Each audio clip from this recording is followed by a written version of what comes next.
Bakit parang malungkot yata ang friend kong si Nena? Mukhang malungkot ang beshi ko. Bakit kaya?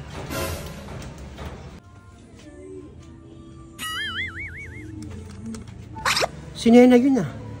Bakit parang malungkot yung friend ko? Anong reason niya? A few moments later. Hoy Nena, may sabihin ako sa'yo. O Negra, alam mo ba na ang daming views sa likes ng reels ko? Nakakatuwa. Talaga? Naku, buti ka pa. Ang dami mong likes, ang dami mong views dyan sa reels mo. Oh, teka nga pala Nena, bakit ka parang busangot yung mukha mo at ang lungkot-lungkot mo? Paano ba naman daw ako malulungkot? 10,000 yung followers ko, tapos 3 lang nanood, tapos 3 lang din nag-likes. Parang feeling ko, ako, asawa ko, pati si Ninita pa yung nag-likes, nakakalungkot. Kaya parang ayoko na mag-post sa reels eh. Ito naman, okay lang niya kahit bababa yung views mo tsaka likes mo dyan sa reels mo. Laban-laban sa post lang ng post. Kaya nga ako ginagawa ko, nanonood din ako sa mga ibang vloggers yung anong ginagawa nila para tumaas yung kanila mga views. Ginagawa ko naman yung best ko para malay mo, kumita nga naman ako dito sa reels na to. Ang dami ko namang followers na bakit? Parang feeling ko lahat yata inis sa akin.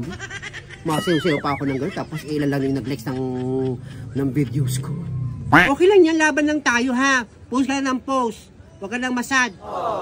Sige na, kakasad, buti ka pa. 5,000 lang yung followers mo pero ang daming likes at views ng reels mo samantalang nagtatawas pala ng kilikili ng mga oras kayo. Sige na, babay na. Pagluto pa ako.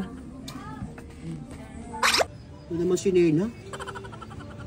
Akala ko naman kung anong kinalungkot. Mababa lang pala yung likes at views niya sa reels niya. Pero swerte ko, taas na ng views ko sa reels ko. Naku, sana magkaroon ako ng maraming stars, maraming mag-send sa akin ng stars. Bakit malungkot ang beshi ko? Kasi naman pa rin, dami-dami kong ginagawang video. Dami kong followers, 10,000. Tapos ilan lang yung nag-likes, ilan lang din nag-views. Nakakasad naman. Lahat ginagawa ko para magkaroon ako ng maraming views sa reels. Di man lang nila ako ma-like. Akala ko naman kung anong kinalungkot mo, mga likes lang pala sa reels mo. Tumigil ka nga Nena. Ewan ko ba ba't parang na-addict na ako sa reels, nakakaloka. Sa akin wala rin nanonood sa reels ko. Pero nagpo-post pa rin ako, laban lang. Malay mo nga naman kumita tayo, post ka lang ng post. Manood ka ng mga ibang video kung paano kumita ng marami dyan sa reels na yan. Akala ko naman kung ano. Nabibigyan ako sa yung ulam mamaya ha. Talaga? Bibigyan mo ako ulam?